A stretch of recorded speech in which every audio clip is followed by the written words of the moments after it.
बिस्मिल्लाहिर्रहमानिर्रहीम। अस्सलाम वालेकुम डियर स्टूडेंट्स एंड व्यूअर्स।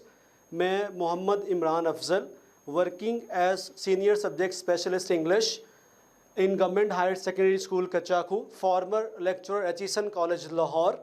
मैं आपको अपने चैनल राजी एजुकेशन इनसाइडर्स के सेगमेंट सब्जेक्ट ट्यूटोरियल में खुश आमदीद कहता हूँ। मैं आपके लिए जो सब्जेक्ट लेकर आया हूँ वो इंग्लिश फर्स्ट ईयर और सेकेंड ईयर होगी। हम पहले फ़र्स्ट ईयर इंग्लिश के बारे में बात करेंगे और आज सबसे पहले हम जो बात करेंगे वो फ़र्स्ट ईयर का जो सिलेबस है उसके ऊपर, और इसके साथ साथ जो है वो फ़र्स्ट ईयर का पेपर पैटर्न। तो चले स्टूडेंट्स, हम जो है आज पहले लेक्चर की तरफ बढ़ते हैं और देखते हैं जो है वो कि इसमें हमारे लिए क्या कुछ मौजूद है। डियर स्टूडेंट्स, चले आज हम अपना पहला लेक्चर स्टार्ट करते हैं फर्स्ट ईयर से मुतल्लिक़। पहले हम पेपर पैटर्न और सिलेबस के बारे में बात करेंगे।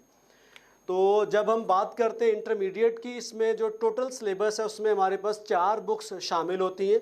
सबसे पहले जो है वो बुक 1 और इसके साथ जो है वो बुक 3, और दूसरी दोनों बुक्स जो शामिल हैं वो उसमें बुक 2 और बुक 4। ये 4 किताबें जो है वो पूरे के पूरे सिलेबस में शामिल है इंटरमीडिएट के।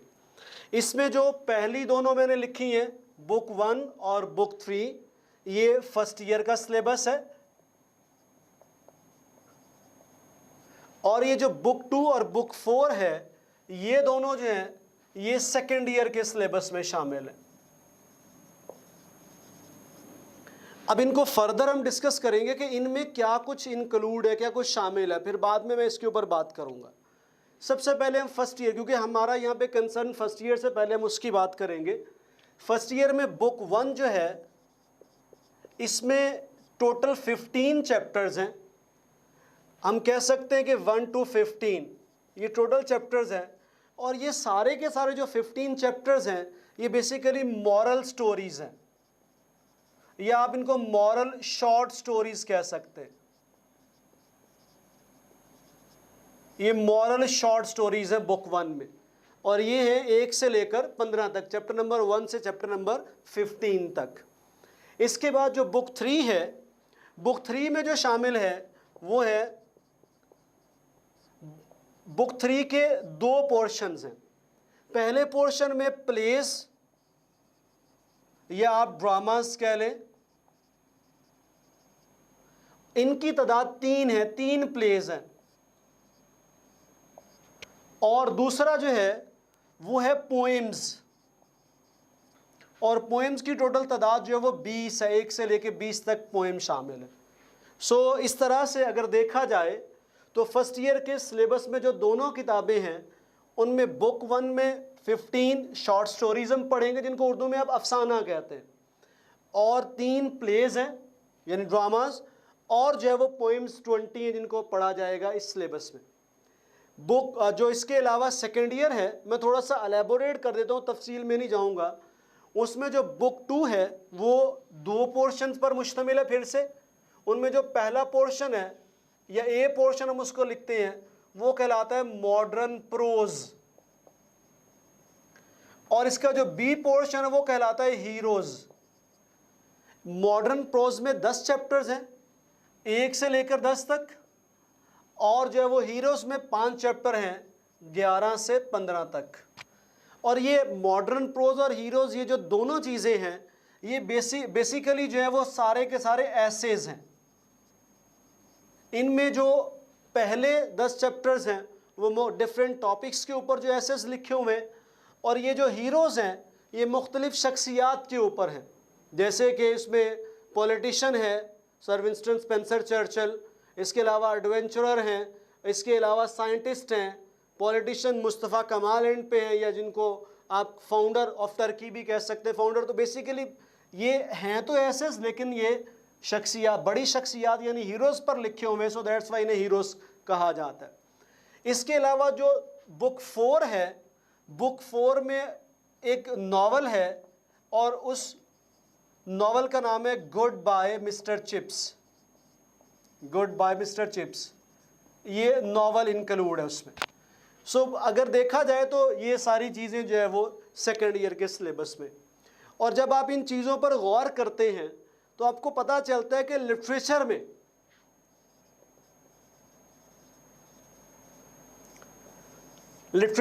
डिफरेंट जॉनरेज होते हैं, या आप कह लें डिफरेंट टाइप्स हैं उसकी। उन टाइप्स में जो बेसिक यही टाइप्स उसमें शामिल होती हैं। किसी भी लैंग्वेज का जो लिटरेचर है उसमें आप जानते हैं शॉर्ट स्टोरी यानी अफसाना होता है, प्लेज या ड्रामाज होते हैं, पोएम्स होती हैं यानी पोइट्री है, उसमें प्रोज है और एसेज हैं। तो ये सब चीज़ें जो है वो हम फर्स्ट ईयर और सेकेंड ईयर के सिलेबस में या इंटरमीडिएट के सिलेबस में पढ़ते हैं। इनमें जो एसेज और नॉवल है, these are included in second year syllabus, while the poetry, plays and moral short stories are included in the first year syllabus. So ये बुनियादी तौर पर सिलेबस होगा। इसके बाद जो है वो हम अब आगे डिस्कस करेंगे कि इसमें फर्स्ट ईयर में इस सिलेबस में से हमें पेपर में क्या कुछ आएगा, पेपर पैटर्न किस तरह का होगा इसका। इससे पहले कि मैं पेपर पैटर्न की बात करूं, आप जानते हैं कि किसी भी लैंग्वेज को सीखने के लिए जो ट्रेडिशनल मेथड था वो लिटरेचर के ज़रिए से हम सीखते थे। लिटरेचर बेसिकली क्या होता है, किसी भी जो है वो कॉम या किसी भी नेशन की तरफ से जो कलेक्टेड मटेरियल होता है, किस जो है वो उसको हम लिटरेचर कहते हैं। That can be in different forms, different genres. वो जो है वो ड्रामे की शक्ल में हो सकता है, पोएम की शक्ल में हो सकता है, शॉर्ट स्टोरी की शक्ल में, ऐसे की शक्ल में, या जो है वो नॉवल की शक्ल में। सो ये सारे जो वो लिटरेचर की डिफरेंट काइंड्स हैं। तो हम आज, लेकिन अब आप देखते हैं लैंग्वेज को एक अलग डिसिप्लिन के तौर पर भी पढ़ा जाता है जिसको लिंग्विस्टिक्स कहा जाता है, साइंटिफिक स्टडी ऑफ लैंग्वेज कहा जाता है। लेकिन आप जानते हैं कि हम जो पढ़ते हैं इंटरमीडिएट में, हम डायरेक्टली जो है वो लैंग्वेज को एक बतौर सब्जेक्ट नहीं पढ़ते। यहाँ पे हम लैंग्वेज को लिटरेचर के ज़रिए से पढ़ रहे हैं, सीख रहे हैं, यानी इसी लिटरेचर के ज़रिए से, और ये ट्रेडिशनल तरीका यही चला आ रहा है। अब आकर जो है वो लिंग्विस्टिक्स एक अलग डिसिप्लिन के तौर पर जो है वो जाना जाता है। अब हम बात करेंगे कि ये जो फर्स्ट ईयर के 2 बुक्स हमारे पास शामिल हैं, जिनमें बुक 1 और बुक 3 है, ये इनमें से क्या कुछ हमें पेपर में आएगा। सेकेंड ईयर को हम बाद के किसी लेक्चर में डिस्कस करेंगे, जब जो है इसके ऊपर हम बात करेंगे। फिल वक्त हम डिस्कस करेंगे कि बुक 1 जिसमें शॉर्ट स्टोरीज हैं, और बुक 3 जिसमें प्लेज एंड पोएम्स ये शामिल हैं। इनमें से हमें पेपर में क्या आएगा, यहां पे हम पेपर पैटर्न की बात करेंगे। पहले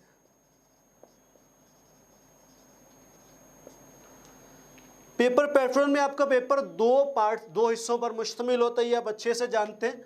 2 पोर्शन होते हैं, पहला पोर्शन सब्जेक्टिव या इंशाइया, और दूसरा पोर्शन ऑब्जेक्टिव या मारूजी कहलाता है।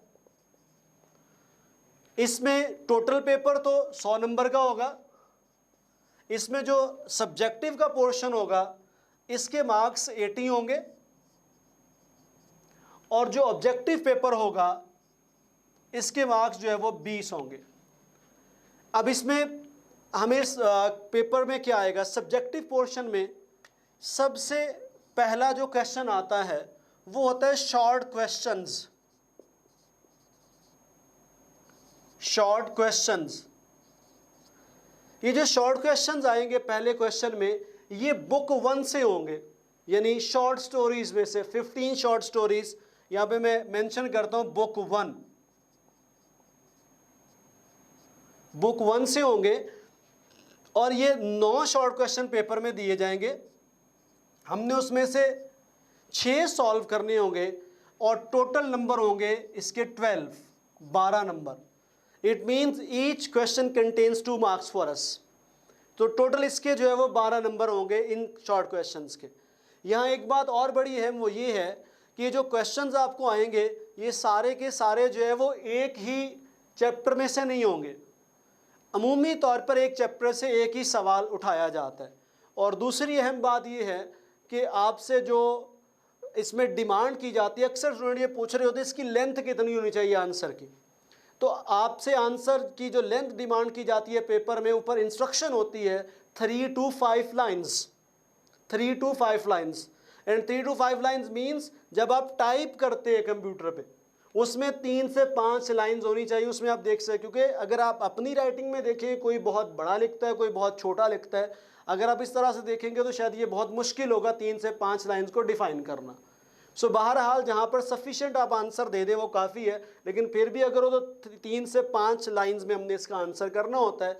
और एक बात ये भी बड़ी अहम है कि शॉर्ट क्वेश्चन में अगर आपने ग्रामेटिकल मिस्टेक्स ना की हो, इन्फॉर्मेशन की मिस्टेक्स ना की हो जो हमसे डिमांड की गई है, तो इसमें आपको पूरे नंबर मिलते हैं, इसमें नंबर कटता नहीं है, 12 के 12 नंबर आपको मिलेंगे। इसके बाद जो दूसरा क्वेश्चन आएगा वो भी शॉर्ट क्वेश्चंस का ही होगा।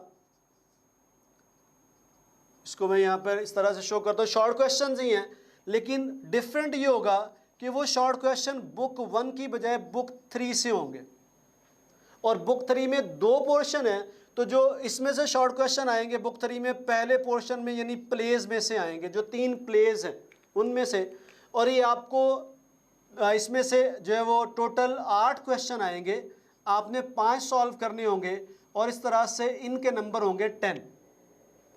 इसके साथ साथ जो है इसमें भी बाकी सब चीज़ें वही हैं, length of answer 3 to 5 lines है सेम उसी तरह से, और इसमें ज़्यादा करने भी नहीं पड़ेंगे, बहुत थोड़े से 3 तो प्लेज है, थोड़े से क्वेश्चंस हैं।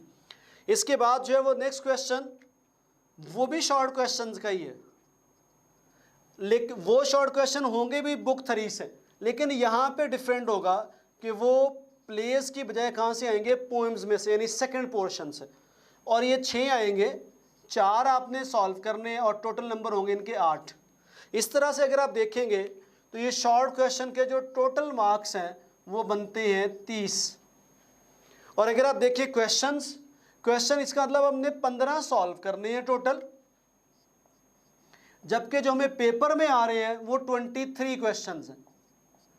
टोटल डिफरेंट पोर्शंस में 23 क्वेश्चंस आएंगे, 15 क्वेश्चन हम सॉल्व करेंगे और 13 मार्क्स के होंगे।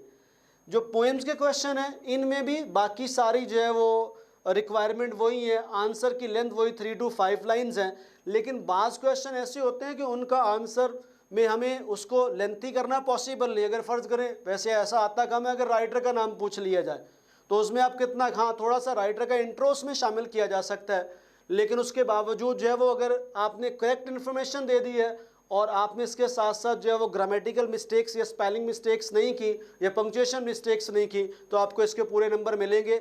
इस पोर्शन में कोई नंबर कटने का इम्कान नहीं है अगर आपने अच्छे से इसको सॉल्व किया और तैयारी आपकी अच्छी हो। इसके बाद जो क्वेश्चन नंबर 4 जो होगा ये होगा लेटर आर एप्लीकेशन।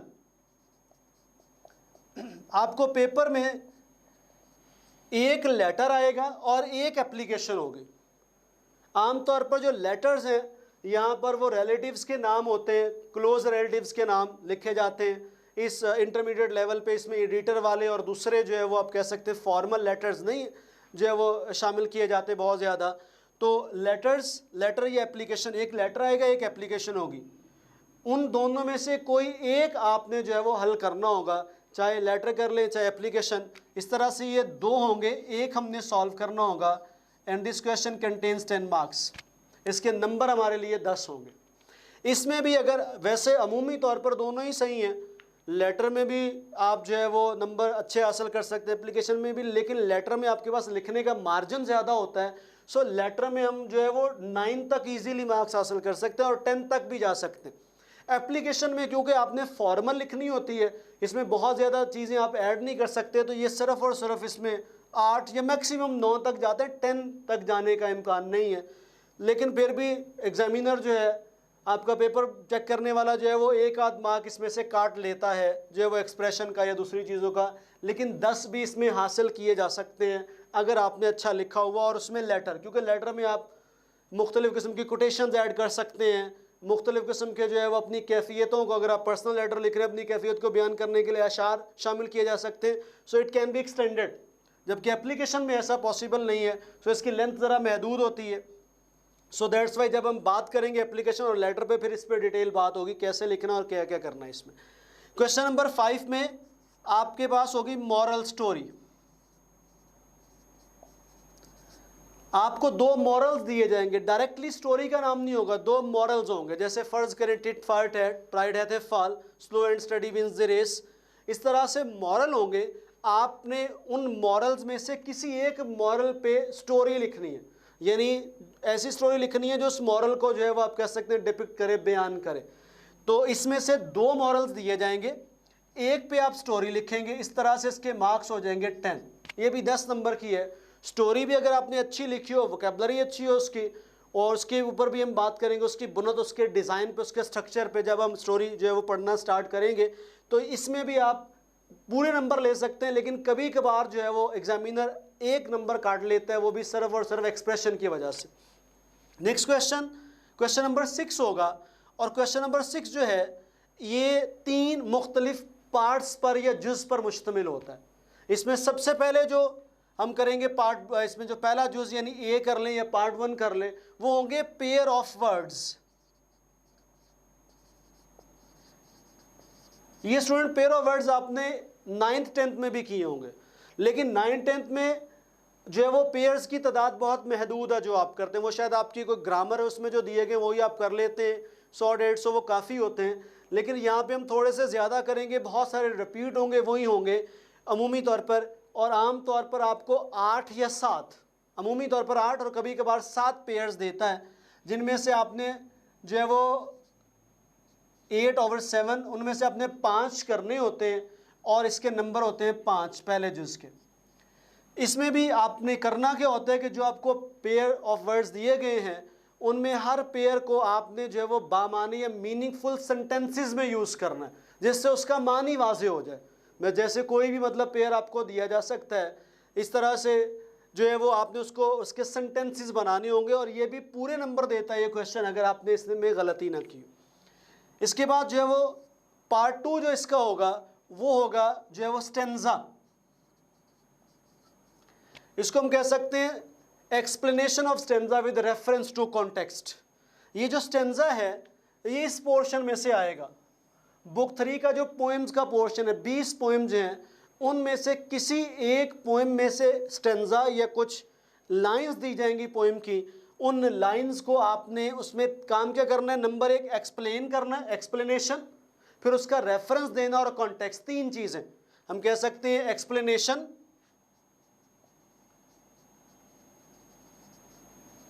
उसके बाद जो है वो कॉन्टेक्स्ट और रेफरेंस। वैसे इसकी लिखा जाता है explain the following stanza with reference to context. इसमें ये 3 चीज़ें, 3 पोर्शन होते हैं। ये सवाल में एक ही स्टेंजा आएगा, चॉइस नहीं होगी, वही आपने करना होगा। इसके नंबर होते हैं 5। और इसमें आगे सब डिवीज़न क्या होती है, सबसे पहले रेफरेंस है, ये बाद में भी हम बात करेंगे इसके ऊपर। रेफरेंस में 2 चीज़ें आपने शामिल करनी होती हैं, name of the poem and name of the poet or writer. अगर आप ये दोनों चीज़ें लिख देंगे तो इसके 2 नंबर आपको मिलते हैं, यानी 1 नंबर शायर के नाम का और 1 नंबर जो है वो नज़म के नाम का। दूसरा जो इसका पोर्शन होता है इस सवाल का वो होता है कॉन्टेक्स्ट, ये 1 नंबर का होता है। इस पर भी हम बात करें कॉन्टेक्स्ट में आपने क्या लिखना, और 2 नंबर की एक्सप्लेनेशन। इस तरह से ये टोटल सवाल 5 नंबर पर मुश्तमिल होता है, और इसमें भी नंबर आपको बिल्कुल पूरे मिलते हैं। ये बहुत आसान सा सवाल है, सिर्फ और सिर्फ ज़रूरत इस बात की है कि जो पोएम्स हैं वो हमने पढ़ी हो, हमें मालूम हो कि ये कौन सी पोएम है और इसका राइटर या इसका पोएट कौन है। और तीसरा जो पोर्शन होगा या पार्ट होगा 6 क्वेश्चन का, उसको कहा जाता है जो है पंक्चुएशन। पंक्चुएशन बेसिकली क्या है, रमूज़ो औकाफ भी कहते हैं, मुख्तलिफ़ किस्म के जो है वो सिम्बल्स हैं या मुख्तलिफ़ किस्म की अलामात हैं जो हम अपनी राइटिंग में यूज़ करते हैं। नॉर्मली तौर पर आप देखते हैं जब हम राइटिंग कर रहे होते हैं तो उसमें हम वर्ड्स का यूज़ करते हैं। इन वर्ड्स के अलावा कुछ सिम्बल्स हैं, जैसे कहीं पर कॉमा लगाया जाता है, कहीं पर फुल स्टॉप लगाया जाता है, कहीं पर छोटी ब्रैकेट पैरेंथेसिस लगाई जाती है, कहीं पर क्वेश्चन मार्क आ रहा है, कॉलन आ रहा है, सेमी कॉलन आ रहा है। मुख्तलिफ़ किस्म के जो है वो उसमें सिंबल्स भी यूज़ किए जाते हैं। ये जो यूज़ ऑफ सिंबल्स है या ये जो सिंबल्स है ये पंक्चुएशन कहलाते हैं, और ये जो यूज़ ऑफ सिंबल्स होता है ये पंक्चुएशन कहलाता है, ये पंक्चुएट करना कहलाता है। ये पंक्चुएशन आपको आनी कहाँ से है, ये जो बुक 1 है इसकी जो शॉर्ट स्टोरीज है सिर्फ वहाँ से, बुक 1 की शॉर्ट स्टोरीज़ में से किसी एक शॉर्ट स्टोरी में 1 या 1.5 या मैक्सिमम 2 लाइन्स उठाएगा एग्जामिनर, वो आपको पेपर में दी जाएंगी। आपने उनको पंक्चुएट करना होगा, यानी उसमें प्रॉपरली तौर पर जहाँ पर कैपिटल लेटर आना है वो लिखना होगा, जहाँ पे फुल स्टॉप आता है, जहाँ पे क्वेश्चन मार्क आता है वो सब, या इन्वर्टेड कॉमास आते हैं वो लगाने होंगे। बहुत आसान सा सवाल होता है, पूरे नंबर देता है, इसके नंबर होते हैं 5। इसमें भी चॉइस, इस तरह से जो 6 क्वेश्चन है इसके 3 पार्ट्स हैं और टोटल नंबर इसके बनते हैं 15। और पंक्चुएशन बड़ी अहम होती है, हम जब बात करेंगे पंक्चुएशन पे वहाँ पर भी आपको जाके अंदाज़ा होगा। अक्सर एक छोटी सी उर्दू में आपको एग्जांपल देता हूँ, आप पढ़ते हैं जो है वो लिखा होता है स्कूलों के बाहर आपके, मार नहीं प्यार, उसमें कोई कॉमा नहीं है। आप पहले ज़रा जो है वो नहीं के बाद कॉमा लगाएं, उसको पढ़ कर देखें।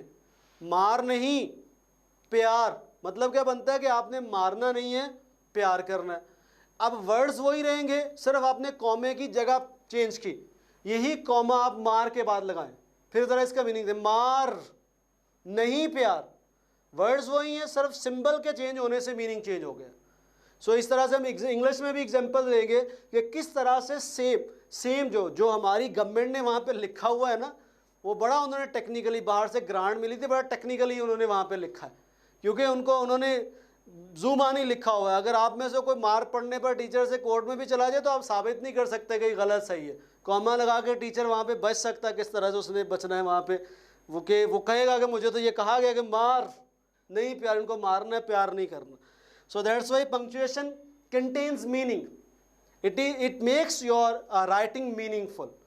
जैसे हम लोग मैं इस पे बात इसलिए कर रहा हूँ कि हम लोग जब ओरल फॉर्म में, स्पोकन फॉर्म में बात कर रहे होते हैं तो अपने बात को बताने के लिए कभी ऊंची आवाज़ करते, कभी नीची आवाज़ करते, उसको बामानी बनाने के लिए पॉजेज लेते हैं। तो वो सारा फंक्शन जो है पंक्चुएशन में परफॉर्म करना होता है रिटन फॉर्म में।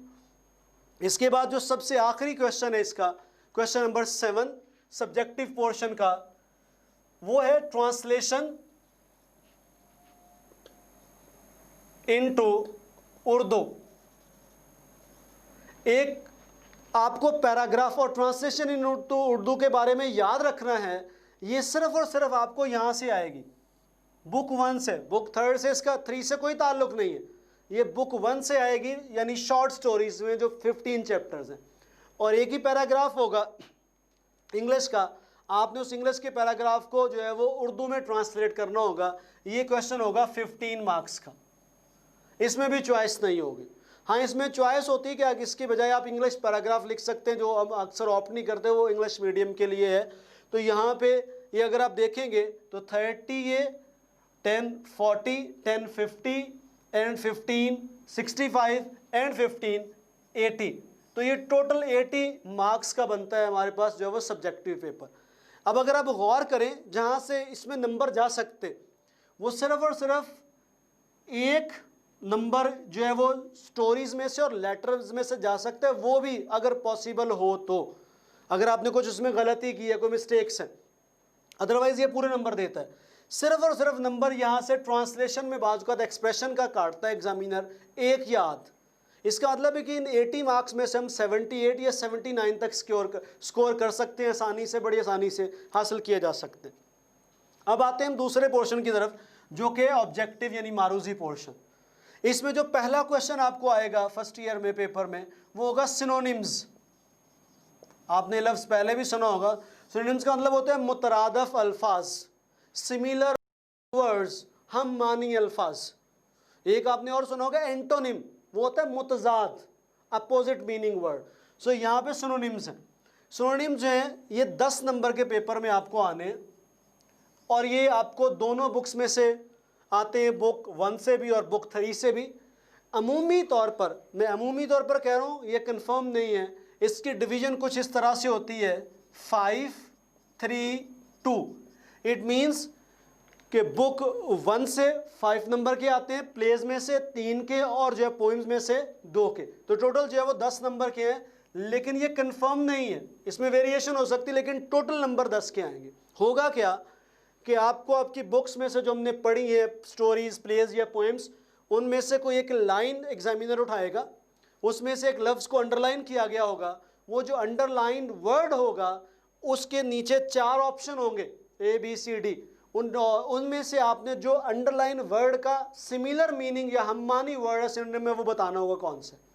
ये इसलिए भी सिनोनिम्स बहुत ज़रूरी हैं कि वोकेबलरी बिल्डिंग में आपको बहुत हेल्प करते हैं। और याद रखिएगा, किसी लैंग्वेज पे ग्रिप में जो सबसे पहली चीज़ आपको चाहिए होती है वो उसकी वोकेबलरी है। अगर आप वोकेबलरी पे आपकी ग्रिप है तो आप बहुत आसानी से जो है उस लैंग्वेज पे आपकी ग्रिप आहिस्ता आहिस्ता डेवलप हो जाती है। सो इसलिए ये ना सिर्फ आपको पेपर में फ़ायदा देगा बल्कि अल्टीमेटली इंग्लिश लैंग्वेज में आपको इससे जो है वो अच्छी ग्रिप और दस्तरस हासिल होगी। जो दूसरा क्वेश्चन होगा वो होगा जो है वो multiple choice MCQs questions. Multiple choice question ये नहायत आसान क्वेश्चन है। ये भी दोनों बुक्स में से, बुक 1 और बुक 3 में से जो हमने पढ़ा है उससे रिलेटेड जो है वो स्टेटमेंट होंगी। पहले स्टेटमेंट दी जाएगी, नीचे 4 ऑप्शन होंगे, आपने उसमें करेक्ट इन्फॉर्मेशन पुट करनी होगी। अगर आपने सिर्फ एक दफ़ा इन चीज़ों को पढ़ा ही है तो बड़ी आसानी से आप जो है वो ये क्वेश्चन का आंसर कर सकते हैं। इसकी अमूमी तौर पर डिवीज़न जो होती है वो 3, 1, 1 होती है और टोटल मार्क्स होते हैं 5। यानी बुक 1 से 3 नंबर का आता है, बुक 3 के प्लेस में से 1 का, पॉइंट्स में से 1 का, टोटल 5 नंबर है। और ये तो अगर आपने किताब पढ़ी है तो बहुत आसान क्वेश्चन है। और तीसरा जो क्वेश्चन है ऑब्जेक्टिव में वो आता है correct use of verb form. ये 5 नंबर का क्वेश्चन है जो कि ग्रामर से रिलेटेड है। इसमें आपने जो वर्ब की फॉर्म्स आप पढ़ते हैं मुख्तलिफ, फर्स्ट फॉर्म हम बात करेंगे इसके ऊपर ग्रामर वाले पोर्शन में अभी, इसके बाद जो है वो उसमें फर्स्ट फॉर्म है, सेकंड फॉर्म, थर्ड फॉर्म, वो सारी आपको एक जो है वो कोई भी अननोन सेंटेंस दिया जाएगा उसमें से वर्ब मिसिंग होगा, नीचे 4 जो है वो ऑप्शंस दिए गए होंगे, उस सेंटेंस के मुताबिक जो वर्ब की फॉर्म आती होगी वो आपने उसमें लगानी होगी। ये मेरा ख्याल 9, 10 में भी आपके शामिल है, वहाँ पर भी आपने इसकी प्रैक्टिस किया है, लेकिन यहाँ उसको हम ज़रा बेहतर और हायर लेवल पे करेंगे और इसको समझने की कोशिश करेंगे। इस तरह से ये टोटल जो है, और ये बहुत आसान चीज़ है और आपको वैसे भी आपके लिए फ़ायदेमंद है आपकी अपनी, जब आप खुद लिखना चाहते हैं अगर आपको ये चीज़ आती हो तो, और बहुत आसान है। अगर आप साथ रहेंगे तो आपको इंशाल्लाह इसकी समझ भी आएगी। तो इस तरह से टोटल जो है वो ऑब्जेक्टिव के नंबर बनेंगे 20। तो ये ऑब्जेक्टिव पोर्शन 20 का और सब्जेक्टिव पोर्शन जो है वो 80 मार्क्स का हमारे पास होगा। टोटल नंबर होंगे 100 इस पेपर के। ये था इसका पेपर पैटर्न। अब यहाँ पर एक बात और भी है, मैं ये बात बार बार कह रहा हूँ कि पहले सिर्फ जो था इंटरमीडिएट वाले बच्चे साइंस सब्जेक्ट पे फोकस करते थे कि हमने इसमें मैक्सिमम नंबर आते हैं 100, 99, 98। इसमें इंग्लिश में भी आपके 98 तक जो वो स्कोर हासिल करने का, तो मैं मतलब विटनेस हूँ, आई विटनेस हूँ, मुझे पता है कि इतने आते हैं। इससे भी ज़्यादा 99 तक आप जा सकते हैं अगर आप मेहनत करें, वरना इसमें आप अब आपके मेरिट में जहाँ पर बाकी सब्जेक्ट बहुत ज़्यादा अहम है वहाँ पर ये भी बहुत अहम है, यानी आपको मैक्सिमम नंबर देता है। सो इस पे आपने मेहनत करनी है, फोकस करना है और इंशाल्लाह जो है वो अगले लेक्चर में मिलते हैं, उसमें फिर हम बात करेंगे कि किस तरह से हम जो है वो वर्ब की फॉर्म के ऊपर बात करना स्टार्ट करेंगे कि किस तरह से इसको हम जो है वो सही तरीके से इस्तेमाल कर सकते हैं। डियर स्टूडेंट, ये था आज का हमारा लेक्चर और मैंने कोशिश की है कि आपको बड़ी आसान अल्फाज में और बेहतर तरीके से समझा सकूं। उम्मीद है आपको समझ आई होगी। और अगर अभी तक आपने हमारे चैनल को सब्सक्राइब नहीं किया तो प्लीज़ इसको सब्सक्राइब करें और बेल आइकॉन के बटन को दबाएं ताकि हमारे अगले जो आने वाले लेक्चर्स भी आप तक बर वक्त पहुँच सकें और आप उससे मुस्तफ़ीद हो सकें। बहुत शुक्रिया।